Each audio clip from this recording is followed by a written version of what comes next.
Berangkat haji dengan dosa ilmu hitam. Dukun santet ini mengalami azab mengerikan di tanah suci. Jeritannya membuat jamaah lain ketakutan, dan tubuhnya berubah dengan cara yang tak terduga. Mari kita simak kisah cerita seorang dukun santet yang terkena azab di tanah suci. Kehidupan gelap Pak Jaka. Di sebuah desa terpencil, Pak Jaka dikenal sebagai seorang dukun santet yang ditakuti sekaligus dihormati. Rumahnya yang berada di pinggir desa sering didatangi oleh orang-orang yang mencari jasa gaibnya. Ia terkenal mampu menjatuhkan lawan bisnis, membuat orang sakit tanpa sebab, hingga mengendalikan pikiran seseorang untuk tunduk pada keinginan kliennya.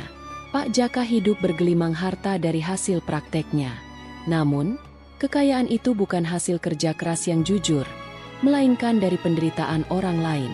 Di balik kemampuannya, Pak Jaka memelihara ilmu hitam yang berasal dari perjanjian dengan makhluk gaib. Meski demikian, ia tetap menjalankan ritual keagamaan seperti orang biasa, termasuk sholat dan puasa, demi menutupi identitas aslinya. Keputusan menunaikan ibadah haji. Setelah bertahun-tahun menjalankan praktek santet, Pak Jaka merasa sudah saatnya ia menunjukkan dirinya sebagai orang yang saleh di mata masyarakat. Ia memutuskan untuk menunaikan ibadah haji, menggunakan uang yang ia kumpulkan dari jasa santetnya. Di desa, kabar keberangkatan Pak Jaka ke Tanah Suci menjadi perbincangan hangat. Banyak yang bertanya-tanya bagaimana seorang dukun santet bisa berniat menjalankan ibadah suci. Namun, Pak Jaka hanya berkata, "Aku ingin memperbaiki diri. Haji akan membersihkan dosa-dosaku." Ia yakin segala perbuatan buruknya bisa dihapuskan begitu ia menyentuh Ka'bah dan memohon ampun kepada Allah. Tanda-tanda sebelum keberangkatan. Beberapa hari sebelum keberangkatannya, kejadian aneh mulai terjadi. Hewan peliharaan Pak Jaka, seperti ayam dan kambing, mati mendadak tanpa sebab. Malam-malamnya dihantui mimpi buruk, di mana ia melihat dirinya dikejar oleh sosok-sosok hitam yang menyeretnya ke dalam api. Namun, Pak Jaka mengabaikan semua itu dan menganggapnya sebagai ujian. Bahkan, ia tetap melanjutkan ritual-ritual gelapnya hingga hari keberangkatannya ke Tanah Suci. Ia merasa makhluk gaib yang ia pelihara akan melindunginya dari segala bahaya. Tiba di Tanah Suci.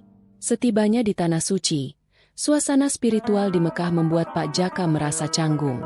Saat pertama kali memandang Ka'bah, ia merasa ada yang menahan pandangannya. Matanya menjadi berat, dan ia merasakan pusing yang luar biasa. Namun, ia tetap melanjutkan ibadahnya dengan keyakinan bahwa semua itu hanyalah efek perjalanan panjang. Saat melaksanakan sholat, ia merasa tubuhnya gemetar tanpa sebab. Kata-kata doanya terasa sulit keluar, seolah ada sesuatu yang menghalangi. Gangguan saat tawaf. Saat melaksanakan tawaf, gangguan mulai menjadi semakin jelas. Ketika berjalan mengelilingi Ka'bah, Pak Jaka merasakan tubuhnya berat seperti ada yang menariknya ke bawah. Ia mulai terengah-engah, kakinya terasa lemas, dan tubuhnya basah oleh keringat dingin. Beberapa kali ia tersandung dan hampir terjatuh. Orang-orang yang melihatnya mulai bertanya-tanya apa yang terjadi, tetapi Pak Jaka hanya menunduk dan melanjutkan langkahnya. Dalam hati, ia merasa ada sesuatu yang tidak beres. Tetapi ia menolak mengakui bahwa ini mungkin azab dari dosa-dosanya. Peristiwa di Bukit Safa dan Marwah. Puncak dari semua kejadian aneh terjadi saat Pak Jaka melakukan sa'i antara Bukit Safa dan Marwah. Di tengah perjalanan, tubuhnya mendadak tersungkur ke tanah. Ia mulai meronta-ronta sambil memegangi perutnya. "Panas, panas sekali. Tolong aku!" teriaknya dengan suara parau. Jamaah lain yang berada di sekitarnya mencoba membantu, tetapi mereka terkejut melihat tubuh Pak Jaka mengeluarkan keringat berwarna merah seperti darah. Aroma busuk mulai tercium dari tubuhnya, membuat orang-orang menjauh dengan wajah ngeri. Pak Jaka terus menggeliat kesakitan, sambil berteriak-teriak menyebut nama Allah, meminta ampun atas dosa-dosanya. Pengakuan di saat terakhir. Di tengah penderitaannya, Pak Jaka mulai mengucapkan pengakuan. Dengan suara yang melemah, ia berkata, "Ya Allah, aku telah berdosa. Aku menggunakan ilmu hitam untuk mencelakai orang. Aku telah menipu banyak orang, dan aku meminta perlindungan dari selain Engkau. Ampuni aku."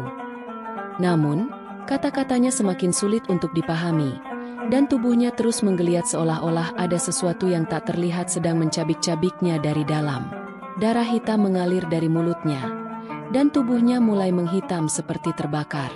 Akhir tragis Pak Jaka. Tak lama kemudian, Pak Jaka menghembuskan napas terakhirnya di tengah jeritan kesakitan.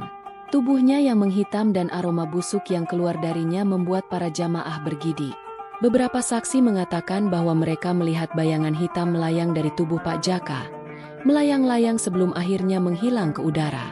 Para petugas keamanan segera membawa jenazah Pak Jaka keluar dari lokasi, tetapi bau busuknya tetap bertahan di tempat itu selama beberapa jam.